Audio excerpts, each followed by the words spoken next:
Hey guys, so something I've also been thinking about is how to make the first step. Something that's really difficult for a lot of people in general is to make the first step, me included. I hate taking the first step. It's so hard to convince yourself to kind of get into something. It's like getting into a cold pool or something like that, or if the shower water is cold and there just isn't hot water. How do you convince yourself to get in that shower, right? That's one of the biggest problems I run into all the time. And something I was thinking about is that I think the thing that holds us back the most is being wrong and failure being the result of doing something, right? Then it's like, oh, it wasn't worth it. It was such a waste of time. Why did I even decide to do it? And then you feel like, but then it'll be even harder to start something. So if I want something really badly for myself later, I'll be even more devastated and it'll be even harder for me to push myself to make the first step. So there's a lot of risk involved. But actually, there could be a scenario where there isn't much risk. Let's talk about those things, right? Being wrong about something actually can be very progressive and very useful, because chances are if you're doing something wrong and somebody sees that happen, it'll trigger them and they'll be like, oh, I gotta tell this person how wrong he is, because damn, no one's allowed to be wrong like that. That's bad. And so the chances are very high that they'll come up to you, or they'll tell you, or they'll comment on a video you made or whatever on, in my case, it would be like making a video. They'll comment and say, yeah, boo, I hate what you made. And, and if it's not constructive, then sure, I would just ignore it. But if it is constructive, the chances are very high that it'll actually be useful. And then, you were wrong in your thing that you did, and you got something out of it because somebody told you that it was wrong.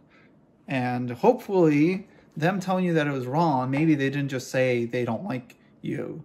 Maybe they said I don't like this and I don't like that. And then you'll get a real feedback on what you're doing.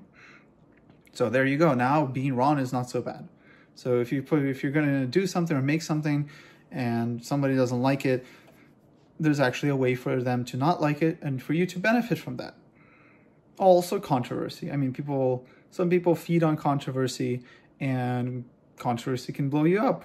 So if maybe they don't like something you're doing and they, get all worked up about it, they'll drag in other audiences, and some of that audience that they drag in might like what you're doing. And then they'll actually basically help you grow.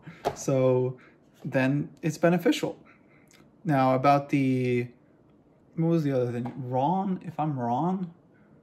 I forgot what the other thing was. So I went ahead and rewatched the part where I said the two things, and I remembered what it was. Well, more like my phone remembered, and I asked it, hey Alexa, what did I say at 2 minutes into this recording? Point is, the other thing was failure. Well, you not posting, you not making something, you not finishing something, you not moving on from something even, is failure. Because that thing doesn't exist. You failed to create the thing that you wanted to create. Oh, but what if the thing I created is bad? Well, then refer yourself to number one.